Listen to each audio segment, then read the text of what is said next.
Good morning, children. Today we will start the second chapter of the book Moment of class 9th. The name of the chapter is The Adventures of Toto, written by Ruskin Bond. Ruskin Bond is an Indian writer of a British origin. Mostly he used to write about the stories of children and the habits of animals and their babies. So in this chapter we will just see that he want to say and explain the activities of a baby monkey. Grandfather bought Toto from a Tunga driver for the sum of 5 rupees. The Tunga driver used to keep the little red monkey tied to a feeding trough, and the monkey looked so out of place there that grandfather decided he would add the little fellow to his private zoo.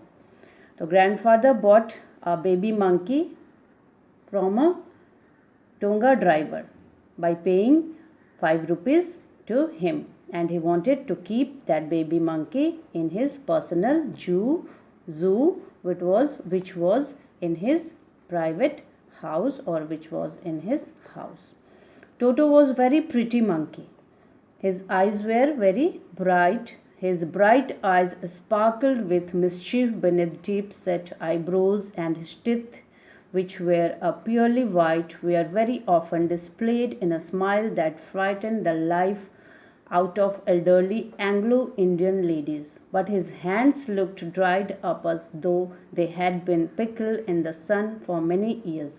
Yet his fingers were quick and wicked, and his tail, while adding to his good looks, grandfather believed a tail would add to anyone's good looks, also served as a third hand. He could use it to hang from a branch, and it was capable of scooping up an delicacy that might be out of reach of his hands.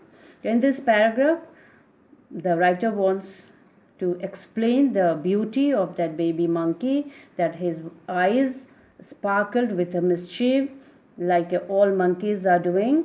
Their eyes are very bright, and they are doing different types of activities to attract the attention of human beings. His eyebrows were also very deep, and his teeth, which were purely white, which looks very white and snowy, we can say the shiny, and a big tail, which was adding his beauty. According to author, the tail is a thing which adds beauty to any animals. And he could also hang from one branch to another branch. Grandmother always fussed when grandfather brought home some new bird or animal. So it was decided that Toto's presence should be kept a secret from her until she was in a particularly good mood. Grandfather and I put him away in a little closet opening into my bedroom wall, where he was tied securely, or so we thought, to a peg fashioned into the wall. What the grandfather used to do, if whenever he bring any new bird or animal for his pet, he was just keeping it secret. He was not telling to grandmother. When the mood of grandmother was quite well, then he used to say about that arrival of the pet. A few hours later, when grandfather and I came back to release Toto, we found that the walls, which had been covered with some ornamental paper chosen by grandfather, now stood out as naked brick and plaster. The peg in the wall had been wrenched from its socket, and my school blazer, which had been hanging there, was in shreds.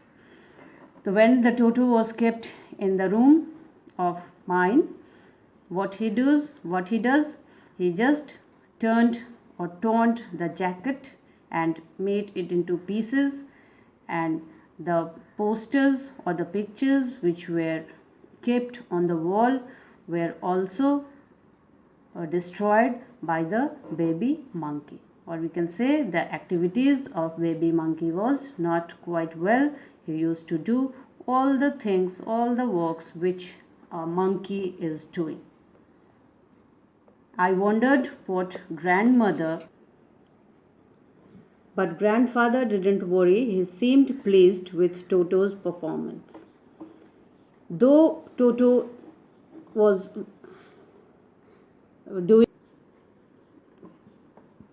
But grandfather didn't worry, he seemed pleased with Toto's performance. Grandfather used to just prefer his activities, whatever he was doing. But I was not liking his activities because he was kept in my room and he just torn my jacket and all the posters which was hanged in my room. He is clever, said grandfather. Given time, I am sure he could have tied the torn pieces of your blazer into a rope and made his escape from the window. But still now grandfather was taking side of the Toto and he was saying that you have kept your blazer into that room, so he taunted. It's your fault, not the Toto. Because when grandfather brings any pet in his home, he wants to keep in the private zoo of his home. Now what happens? His presence in the house is still a secret. Toto was now transferred to a big cage in the servants' quarters where a number of grandfather's pets lived very sociably together. Now what happened? Grandfather want to keep that Toto, the baby monkey, in his zoo, private zoo, which was in his servant quarter.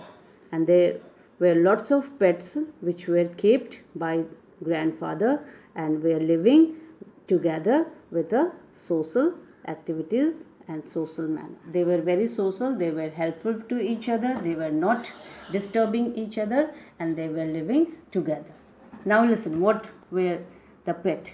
A tortoise, a pair of rabbits, a tame squirrel, and for a while my pet goat. What were the pets? Tortoise, rabbits, a squirrel was also tamed, and a goat. But the monkey wouldn't allow any of his companions to sleep at night. So grandfather, who had to leave Dehradun next day to collect his pension in Saharanpur, decided to take him along. But what happened? When Toto was brought in that zoo, he was very mischievous. He was not helpful to other pets. So he was doing only the bad activities, or we can say the activities which were disturbing the other pets. So grandfather decided to take him along with him to Dehradun, where he had to go next day. Unfortunately, I could not accompany grandfather on that trip, but he told me about it afterwards. What happened on that day? That I was not able to go along with grandfather, and he went to Dehradun by taking that Toto in a big bag. A big black canvas kit bag was provided for Toto. This with some straw at the bottom. A big black canvas kit bag was provided for Toto. This with some straw at the bottom became his new abode.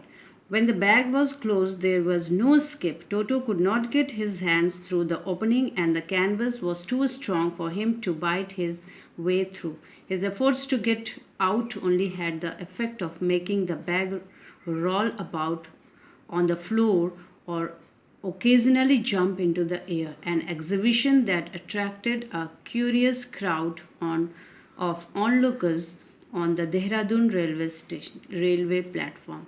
Now what happened? Grandfather took a big canvas bag and he kept some straw at the bottom of that bag, and he put it inside Toto and just locked the chain and take him along with him to that train where he has to go to Dehradun for collecting his pension.